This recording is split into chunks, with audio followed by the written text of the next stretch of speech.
You know that moment on Sunday night when the mood shifts? The weekend feels shorter. Your chest tightens a bit. Your brain starts doing math it doesn't want to do.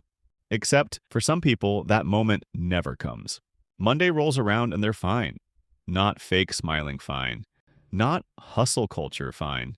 These people are actually fine. And if you're someone who doesn't hate Mondays, you've probably noticed how uncomfortable that makes other people.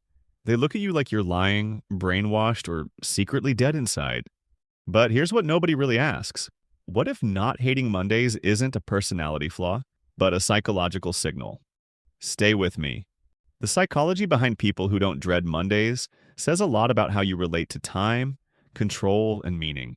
And it's not what people assume. Let's start with the obvious question. Why do most people hate Mondays so much in the first place? Well, work snaps back into focus after a short break, and that alone can drain your mood.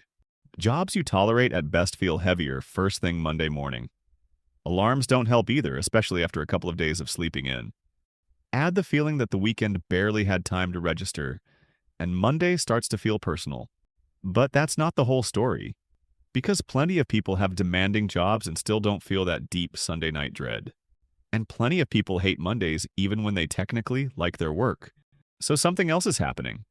First, let's clear something up. Not hating Mondays doesn't mean you love work. It doesn't mean you're ambitious. And it definitely doesn't mean you enjoy emails, meetings, or traffic. What it usually means is this. Your brain doesn't register Monday as just another day. It feels like something gets taken from you. Freedom slips away. Your time no longer feels like yours. Even small choices disappear, and that loss of control hits harder than people expect. The weekend represents control. Monday represents surrender, and the brain reacts accordingly. Psychologists call this anticipatory stress, which is a fancy way of saying your body starts reacting to something bad before it actually happens. According to a 2019 lab study, researchers found that participants who knew something stressful was coming showed stronger emotional reactions than those who didn't, meaning that worrying about a future event can actually trigger stress. So by Sunday afternoon, cortisol starts rising. Not because work is happening yet, but because your brain is already rehearsing it. The commute, the inbox, the expectations. But here's where it gets even more interesting. People who don't hate Mondays tend to experience time differently. They don't mentally split life into real life and endurance mode. For them, Monday isn't the enemy. It's simply just the next day. And yes, that sounds small, but psychologically it's huge. Research on time perception shows that people who strongly segment their lives, work versus life, weekday versus weekend, experience sharper emotional crashes at transition points. Translation: the bigger the contrast, the harder the landing. If your happiness lives almost entirely on Saturday and Sunday, Monday feels like emotional whiplash. But if your sense of self isn't packed into 2 days, Monday loses its sting. Now, here's the part that messes with people. A lot of Monday hatred isn't about work itself, it's about control. Most jobs remove choice. You wake up when you're told. You go where you're told. You do tasks set by someone else's priorities, and humans are extremely sensitive to perceived loss of control. In fact, a 2023 research paper found that giving people more control over how they manage things lowers how stressed they feel.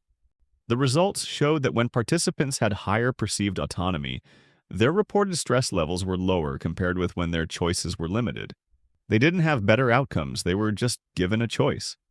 Now, people who don't hate Mondays often have one thing in common. They feel agency during the week. That doesn't mean they run companies or love their jobs. It means they've found ways, even small ones, to reclaim control. How they start the day, how they structure breaks, how much emotional energy they give work. They don't give Monday full ownership of their nervous system. And here's the wild part. Some people hate Mondays not because they dislike work, but because work exposes parts of their life they're avoiding. Uncomfortable truth, but it shows up a lot. Because weekends are full of distractions, sleep, plans, noise. Monday removes that padding. Suddenly you're face to face with routines you didn't choose, goals you've delayed, or a life that feels slightly off. Your brain isn't reacting to Monday. It's reacting to what Monday reminds you of. People who don't hate Mondays tend to have fewer of those internal collisions. Not because everything is perfect, but because their life doesn't feel split in two. Now let's talk about identity. Most people unknowingly build an identity around hating Mondays. It becomes social glue, complaining at work, posting memes, bonding over dread. Psychologists call this normative dissatisfaction, being unhappy in a way that's socially accepted. If you don't participate, people get uneasy, because if you're okay with Monday, it forces a question they don't want to ask. Wait, am I allowed to feel differently about this? People who don't hate Mondays usually stepped out of that identity loop. They stopped outsourcing their emotional tone to the calendar, and that doesn't make them optimistic. It makes them intentional. Now, quick question. Have you ever noticed that people who don't hate Mondays also don't obsess over Fridays? That's not a coincidence. Their nervous system isn't constantly bracing for relief. They're not living in countdown mode, and research backs this up. Studies on delayed reward sensitivity show that people who anchor happiness in future relief experience lower baseline satisfaction. This means that if your joy is always scheduled later, your present feels thinner. People who don't hate Mondays aren't ignoring reality. They're refusing to postpone their emotional life. And here's something that sounds contradictory. Some people who don't hate Mondays actually score higher on emotional realism. They don't expect work to fulfill them, and they don't expect weekdays to feel magical, so they're not disappointed when Monday arrives. Disappointment requires expectation. If you don't expect Monday to give you meaning, it can't take it away. Instead, meaning comes from smaller, controllable things. Rituals, momentum, competence, progress. And this is important. People who don't hate Mondays often trust themselves to handle discomfort. They're not avoiding effort. They're not numbing, they just don't catastrophize the transition. Their brain says, this might be tiring, but I've handled worse. That's emotional confidence, not excitement, confidence. And here's the part that explains why Monday haters and non-haters struggle to understand each other. They're solving different psychological problems. Monday haters are trying to escape discomfort. Monday neutral people are trying to integrate it. Neither is wrong, but only one makes Monday feel personal. So if you don't hate Mondays and people act like that's strange, remember this.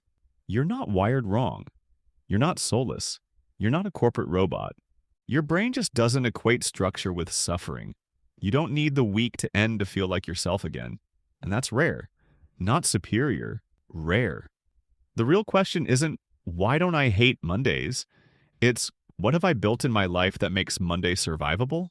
Because that answer usually points to something worth protecting. Right, that's the end. So thanks for watching, and if you liked this video, please like and subscribe for more. We make videos for people just like you.